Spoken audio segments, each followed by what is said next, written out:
Okay, let's get into that thyroid section. Okay, remember you had your client do a blood analysis. And you saved them good money. It was $160, $165 or whatever it cost them. Okay? You did great. Now, you're looking at the results, you put it on this list. You sit down with them, you have a talk. You guys are talking about what your findings are. You come across the thyroid part where it begins with TSH, and you see that the client has a TSH that is 0.5. It's low, see it? Because where does it need to be? Between 2 and 4. See? 1.8 and 4.5, okay?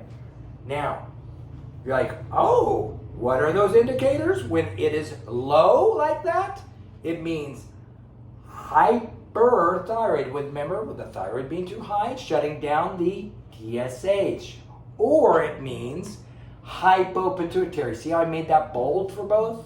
Category 2. So remember, the bold things are the most important clues, the most common ones, the ones that you're going to run into the most. All right? I mean, sure, there's some other things that aren't in bold that it could be, but I gave them to you. But most commonly, it's going to be the bold things. Okay? So it's either hyperthyroid or hypopituitary. How do you know between it's either hyperthyroid or hypopituitary? How would you check that?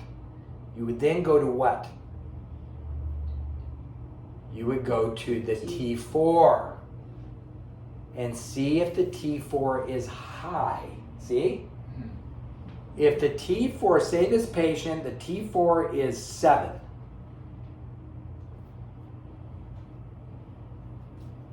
That's thyroxine. Thyroxine is T4. See it? If it's 7, it's what? Good. Normal, right? So say you have that pituitary at a TSH, that TSH at a 0.5, it's low, but a normal T4, what are you thinking? You're thinking pituitary. Good. Now you're thinking like a functional endocrinologist, not like a common medical doctor who pawns off medication for low or high TSH. Those guys only look at one number, guys. You're going to look at the whole picture. And there's 4 different hypothyroid patterns that they just miss. I mean, God bless them, but they're missing them. You're the ones to pick it up. You're the only ones to pick it up. Okay? You and me and people who do functional medicine. You got to be a functional medicine person. Okay? So that's cool. You're able to read these things. If this is all you did in your practice, you should have a full practice. You marketed yourself, and you just were a thyroid expert. That's how common thyroid problems are. If you really knew this stuff and you got into what I taught you as a platform and built on it like a pyramid, oh my gosh, you can market in that, you would have a waiting list to see you. Okay, and you got out there. Now, we have in a situation where that TSH is low, hyperthyroid, what did I say? Check the stressor. Remember, if the thyroid's high, what is it usually? Mercury, right? It's usually autoimmune. It means that as a kid, the dentist put mercury in the client's mouth, it leaked down, the thyroid absorbed it and turned into chaos, okay? That's usually the cause when the thyroid is too high. There are other causes. Viruses can do this, okay? I've even heard that there were parasites found in thyroids. Like, there's stuff out there that can happen, okay? Toxins can do it. There's other things that'll start to do this stuff. So check the stressors against the thyroid. That's a 2-point test, okay? If you see this pattern and you think the thyroid is high, check the stressors. Now remember how you do that. You're going to muscle test the thyroid. You're going to go 1, 2, 3, 4, 5, 6, 7, 8, 9, 10, 11, 12. Oh, it's an 11. They're weak on 12. It's high. The thyroid's too high. So then what do? You go, is there a stressor to it? You point the two. You actually do something to balance it. If you can bring it in a balance, that's great. But you can also immediately test the stressor. And the stressor goes 1, 2. The stressor's low because remember, stressors are low when they're in the organ. Like if you got a cold and you touch the staph, it's like 1, 2, 3, 1, 2, 3, right? So if you got a virus, it's like 1, 2, 3, 4. Okay. So if you have a stressor like mercury or a virus in the thyroid, it's going to go 1, 2, 3, 4 as soon as you touch these two together. You see what I mean? So the hyperthyroid, even though the thyroid itself, does that make sense? If the thyroid's going to be testing high, it might be an 11 or 12 or 13 or 14 or something. But as soon as you touch it to the stressor reflex, it's going to start dropping. See? Because there's a stressor in it. Does that make sense? That's typically what happens. Not all the time. You got to go with what you find. But keep in mind, most of the time, the stressors in the thyroid, if they're high, are mercury. Okay, so you could get a bottle, you could check which stressor it is. It's like, okay, well, as soon as I touch the thyroid and the stressor together, it goes down. And you're like, okay, it's tapping the stressor. Is it toxin? 1, 2, 3, there it is. Okay, I better check you for mercury, get some porphyrin, put it in the field, see if porphyrin brings the number up. It might not bring it all the way up, but if it makes an impact, it's probably a metal. Okay? If you want to know more, like we know that selenium detoxifies mercury, you get a bottle of S-enzyme, selenium, and put it in the field to see if it starts turning that stressor reflex around. See? So you can start seeing if is it mercury. Like if it's something else besides mercury, it's lead or arsenic or something, you could get whatever detoxifies that and see if it helps the thyroid. So you kind of got to like clue in the research, you know what I mean? But if we got, like a virus showing up in the thyroid, this toxin point wouldn't bring it down. The virus brings it down. You put things in like Ultravirax or IAG or, some sort of bioimmunozyme or vitamin C or something for viruses, and that starts helping the thyroid, then we got an autoimmune thyroid situation. So just remember, if the thyroid goes high, check autoimmune. In other words, if that T4 is high, you need to see if there's a stressor in it. If you get a T4 back to the lab, so make a note on this. If the T4 comes back really high, which it can, if the T4 is, the range of the T4 is what? So we got 4 to 12 or something? Yeah, 4.5 to 12. If the T4 is like 45 or 25, like really high, and the person has a lot of symptoms of high thyroid, like major heart palpitations, they got anxiety, they can't have a social conversation because they're like in an attack, be sure to refer them to the hospital, okay? Or refer them out, because you don't want them to have a heart attack or a stroke while their thyroid's high.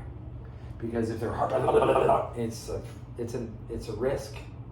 Okay, if they're out of control, it's a risk. Okay, they'll tell you if they're a risk. They're going to come in and go, help me, I can barely handle it. Or they're like, everything's just buzzing. I had a patient who, young lady, in the beginning of my practice when I was just discovering how to do this stuff, so it sticks out in my mind. She had a hyperthyroid, but nobody knew because no one ever ran a T4 on her. They only ran a TSH, which was low, but they didn't do anything about it. They just didn't follow up. And she had so much anxiety about social anxiety, she moved to Anza Borrego in like a small little section where no one was in the middle of the desert to try to isolate herself from people.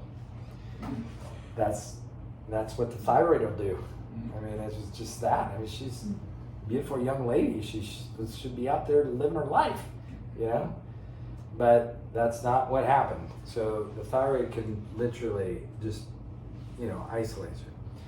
So keep that in mind. Now we have this TSH. So if the TSH, let's go back to the TSH. If the TSH is high, what does that indicate? See it? It usually indicates what? Low thyroid. Or it can indicate hyperpituitary, like an acute category 1 situation. Probably hypothyroid, okay? But I do see category 1s make hyperpituitary at times, all right? But it usually doesn't sustain there. It's probably low thyroid. That's the primary indicator, okay? If that happens, you need to do the muscle testing on the thyroid and see what balances the pituitary. So you literally touch the pituitary reflex and then get the iodine, put it in the field, and see if it normalizes it. You're checking not the thyroid now, you're checking the pituitary. Then you get the thyrostim, then you get the metastim, then you get the GTA. Okay, do all those in those orders. Everyone say iodine. Iodine. Now say thyrostim. Thyrostim. Now say metastim. Medicine. Now say GTA. GTA. There's your order of supplements to test in a row. Okay? Because those are your priorities. You're first going to test the iodine, even against the pituitary.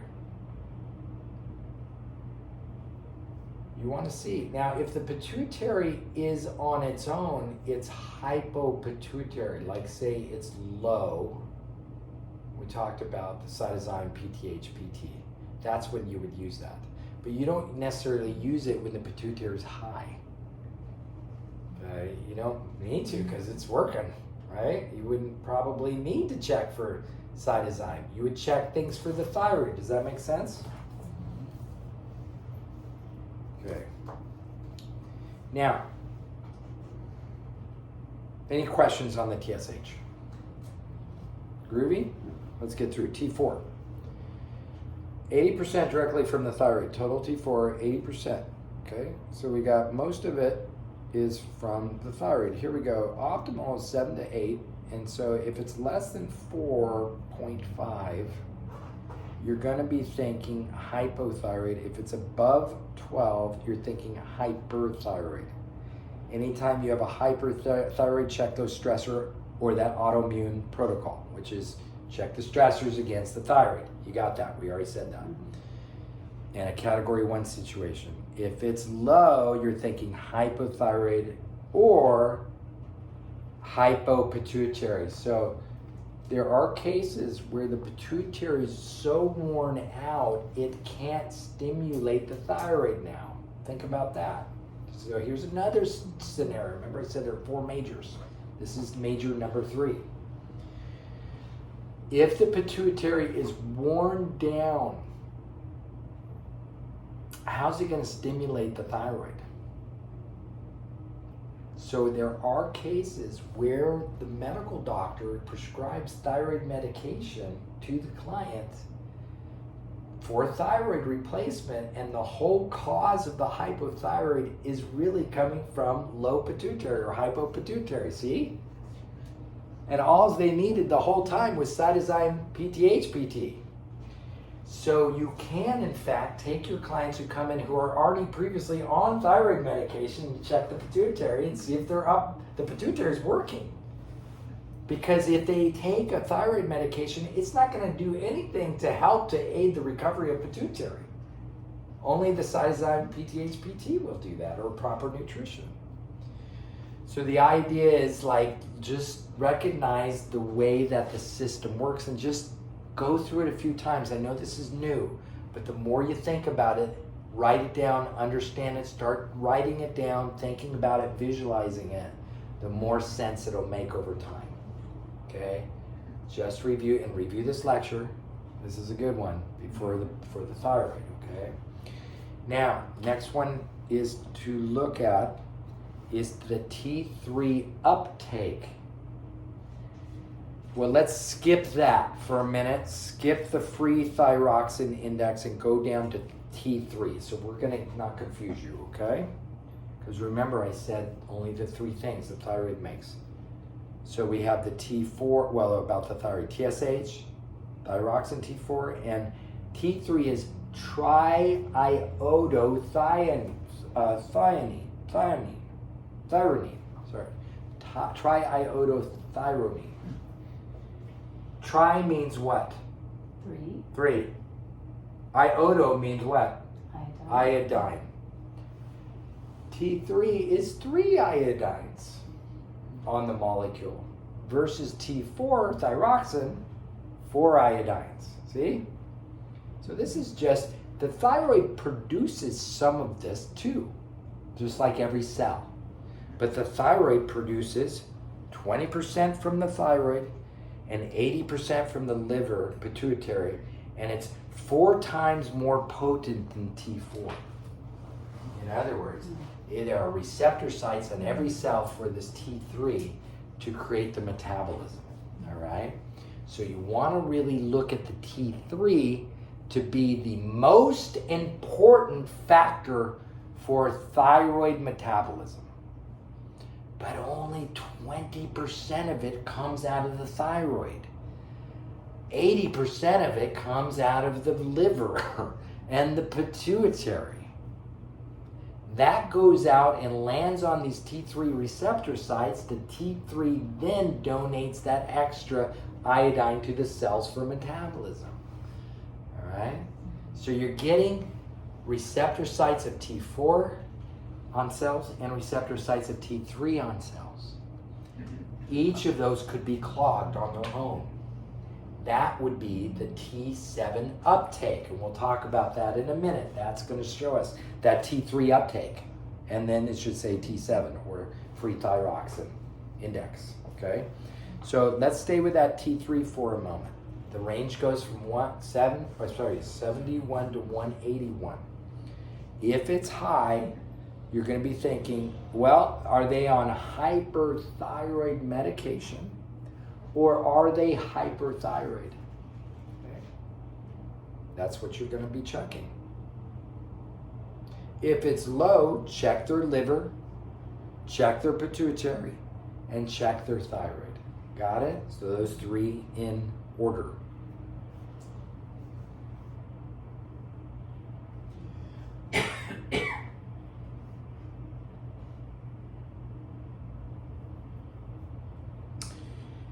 The supplements work like this. If the T3 is low, now you're checking for things to clear out estrogens and plastics and birth control pills. I didn't write plastics there. You could write plastics if you want. Medications can clog all this stuff up as well. So you put them on a liver cleanse. Good liver cleanses are, there's one called Livitrip Plus, but this one I wrote here, which is a little bit more effective for the T3, is MCS2 and a NutriClear cleanse. So say they come in with symptoms of exhaustion and low thyroid and low health stuff, and they come in with a low T3, cleanse them. Cleanse them first, okay? You ever hear of people doing a cleanse and all their energy turns around, they look great, they feel great, and all of a sudden it turns around? What do they just do? A good section of it is clearing out those receptor sites and the body's ability to make and absorb T3. Okay? Good cleanse will do this. Now, we have iodine can be helpful, thyroxine, metastem, and Cyzine PT, HPT. All right. Biotics also has and one of the newer products is receptor detox. It's called what? Receptor detox? A receptor something or other. Oh, let's go after it and look at it and study it and learn it. And do I have it? Uh-huh. I do. It's on the shelf. Let's test it out. We'll see what shows. I don't even know about it.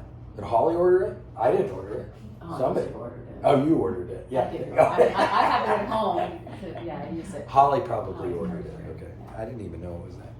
So then we have the let's go up to that T3 uptake. Now this is your cellular sites of receiving that T3. Remember I talked, this is your receptor sites of your cells. This is a receptor site indicator. So if this one is high, it means that it's hyperthyroid. If it's low, it's receptor site interference. It's probably going to be low. I've never seen a high one in 28 years of doing this stuff, okay? So it's probably going to be that BPA, that excess estrogen, soy, birth control pills. Could be medication, like the other thing said, but consider high cortisol and stress will inhibit. Cortisol will actually take receptor sites and render them inactive. They almost like, because receptor sites, remember, are lock and key for molecules. So say you have a receptor site for my hand this way, it fits in good. But sometimes a couple things can happen.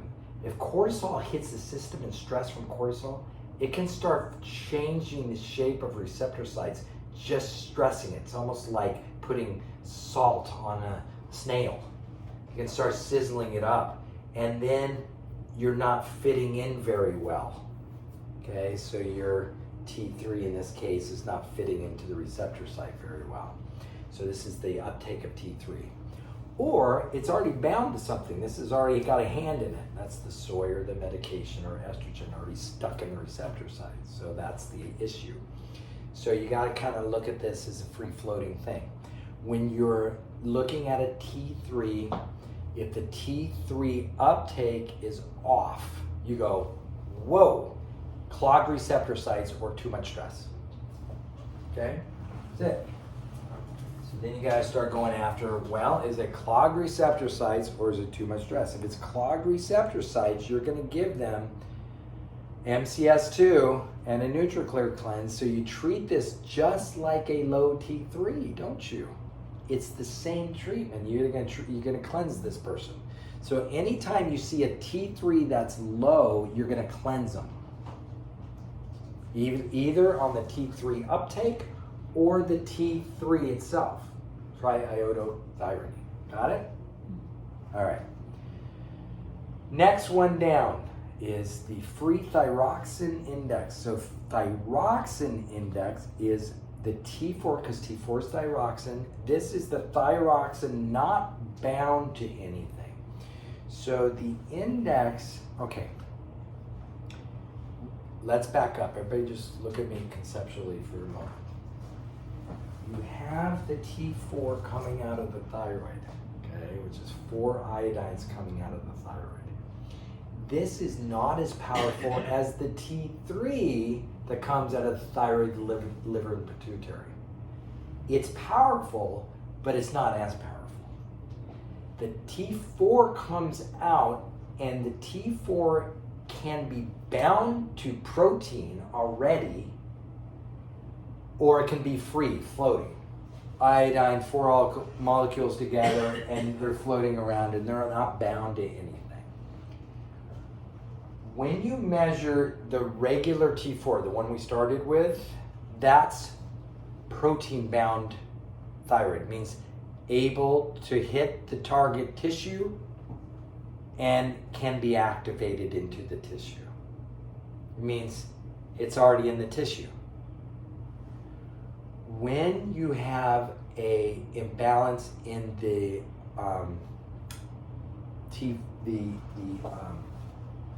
free thyroxine index, or the T7 uptake, I've always called it the T7 uptake. When you have an imbalance there, that means the thyroid's made the T4, it hasn't reached the target tissue yet, okay? But it's another indicator as to what the thyroid is doing, okay? And if the cells, remember the cells also have receptor sites for T4, can bind that T7, that T4 into them, okay?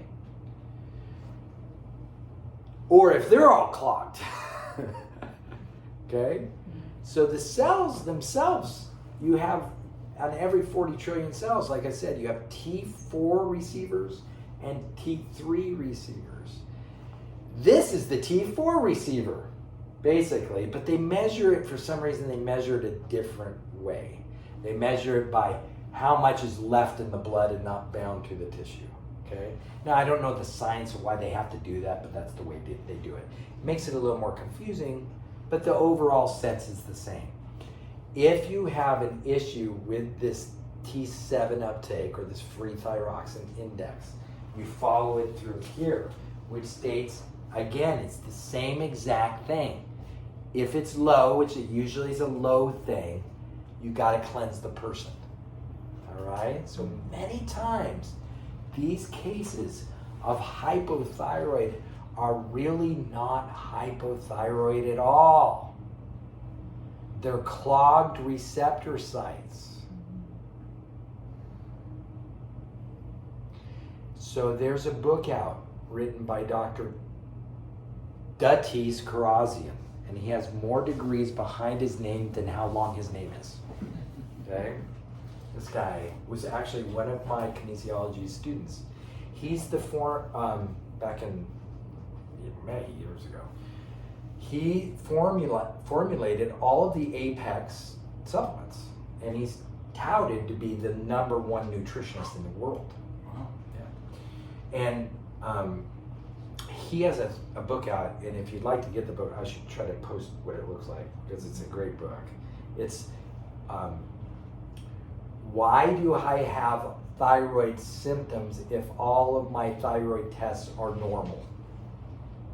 That's the name of his book. Okay, why do I have thyroid symptoms if all of my thyroid tests are normal? And what he's talking about is this stuff. Okay, so this is the stuff. This actually came from Dr. Eidner and Royal Lee, who was Standard Process, and Dr. Eidner did the original work for biotics. So all of the functional medicine that the world uses comes out of your company.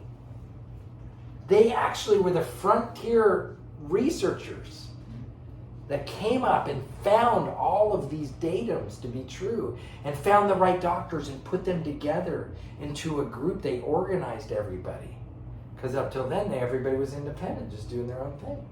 Yeah, there wasn't any medical company to unite anybody. Researchers were just doing research. They weren't doing it for nutrition medicine, they were doing it for drugs. So biotics brought the group together, and everyone started sharing information. So the T's wound up formulating for biotics originally, and he was one of the groups on that original team. He went over and did Apex later, because for whatever reason. But the idea here is that the products were really used. These products were the products to start correcting all of these thyroid symptoms in all these cases. And a lot of people get divvied out drugs, and they shouldn't be on them. They should have just had a cleanse. The next test would have been normal, but the MD got them first and said, oh, I see you're hypothyroid and you have these symptoms here, let's go ahead and give you drugs. Now the problem with drugs is nothing except this. Because the drugs themselves, unless a person has an allergy to the binders or something like that, most of the time people survive pretty well on those drugs. They do okay. So I'm not worried if someone's on thyroid medication, unless they become allergic to the binders or something. There's not a lot of toxins in them. They're pretty clean. But the problem is the person has to take those drugs forever. Once the drugs hit the system, if the drugs have been introduced for more than 3 months, it means they're replacing their actual thyroid hormone, and the thyroid will start atrophying and dying. Because if you don't use it, you lose it. So if you take the drugs after 3 months, what's going to happen? Your thyroid's going to die. It's like people on steroids. I mean, God bless, Arnold Schwarzenegger and stuff, but I would hate to look at his gonads now, right? So you've got, I don't know, but most men who do testosterone and anabolic steroids, they go into what's widely known as gonadal atrophy, which means their gonads literally shrink right out. And unless they stay on a testosterone replacement, they can't make it anymore. Like, as soon as they go off of testosterone, they go impotent. But if they they're subsequent, they have to take the drugs forever, okay? There are cases you can save, but very few of them. I had a guy who came in on steroids, and he had to use steroids as a younger man and use it for bodybuilding. He was still very strong. He still looked great. But he was still taking a testosterone replacement. And he said, I want to get off testosterone replacement. And I thought, well, let's see. Because I didn't know if we could start pulling him off. I put him on major testosterone glandulars, it's like cytosine for the gonads, and actually had him eat bull balls. And I had, I put on maca, Peruvian maca, and velvet deer antler, and things for chrysin, and inhibit prostate. And like I did a whole program with him. And he started going, and when he went off, he was completely impotent. Like he had no erectile function whatsoever, zero. And he had a beautiful girlfriend and everything else, and she's coming in complaining like this. It was like, okay, well, let's do the best natural work we can do. Unfortunately, because he had so much gonadal atrophy, there was only so much healing potential available, right? So his healing potential was only 50%, and that's about what it was, and that's about what we got. So he still has to maintain a level. He can go less on his testosterone replacement, but he still has to maintain it, because sometimes you just destroy the gland. It's good luck bringing it back, So just because you have Cyzyme PT or you have Cyzyme AD, it doesn't always guarantee that they can come all the way back, especially if those organs have been just abused for too many years. Okay, so sometimes you have a hypothyroid that is just not coming back, folks. It's not. There are also cases of thyroid where the thyroid's been taken out of the body. There's not thyroid there anymore. Like say someone has a goiter or they have hyperthyroid. That can be a very emergency situation. It's very convincing that to take the thyroid out. I've saved a goiter before, okay? But it took 2 years of aggressive nutrition therapy to save the goiter. It was hard. So really, and she was holistic and we were doing it. And it took 2 years. And it's still, even after 2 years, just slightly there. But she had to go massive. She probably spent $8,000 in supplements just trying to save her goiter. Okay? Goiters are tough. They're hard. Once they hit the system, it's hard to get out those goiters. So I can understand medically, take them out. Just put the person on thyroid replacement. It's just easier. I get it. So don't worry if someone had a thyroidectomy or had their thyroid out. Don't worry about it. It's not even a big deal. Metabolically, they may be great. They might be fine on that T4 and T3 compound that they're getting from their medical doctor. Good. Or they might not. Some of these people have hypothyroid and they take thyroid medication. They still have all the thyroid symptoms in the world. And you can't fix them. And you're like, oh my gosh, what is happening here? So don't let it all confuse you. A person's karma is their karma. You just need to do the best work you can with the information you have. You now are lined up with muscle testing. You can test that thyroid, test that pituitary, see how they're functioning. You got an overview of what to do with the blood, which is really good. So if you can help 80% of the thyroids and help them to recover, man, kudos to you, okay? Because that's awesome. That's awesome. And you will help at least 80% of these people just with this blood protocol, okay? That's without muscle testing. Just doing what it says right here, okay? Do you have any questions? I have a friend who has Hashimoto's, and they irradiated it to kill it. Okay. So yes. she has the thyroid's still there, yes, but it's not functioning. Yes. And so it would act as if it wasn't there, as if it was taken out. As far as the T4 and T3 production, yes. Is there still Hashimoto's? Yes. Okay. So they've done nothing for Hashimoto's. They've Still only has mercury, destroyed the yeah. thyroid. Yeah. She still has the Th1 type 1 immunity issue, Mm-hmm. which remember, Hashimoto's is a Th1. It's a type 1 hyperimmunity. There's type 2, you have the T cell, B cell, the type 1. It's mercury or virus. Hashimoto's is mercury or virus. If you have a situation like that, if you got mercury in the thyroid, what happens if you radiate the thyroid? What happens to that mercury? It's just sitting in there. Or it gets mobilized. Now you've got an immune system that's already attacked the thyroid, the mercury in the thyroid. So what if that mercury gets dislodged, it floats around and lands on another target tissue, and it's not properly chelated? Those are the questions that I would have. You know, like what kind of health is she in now? Everything just is. And you're she's wet. She's wet She's just whacked. all the time. So you may be looking at a systemic mercury detox, or if it's not mercury, it could be thyroid. I mean, it's virus. Viral. So you still might be, the viruses came out, Mm-hmm. they went to liver, or they went to somewhere else that didn't get radiated. And now she's hypothyroid, but she still has Hashimoto's. She still has Hashimoto's. It just moved somewhere else. And now it's Addison's disease or Cushing's syndrome or whatever that is, wherever it went. See? Okay, so the thought was, oh, look at her TSH, it's so low, and look at her T4, it's through the roof.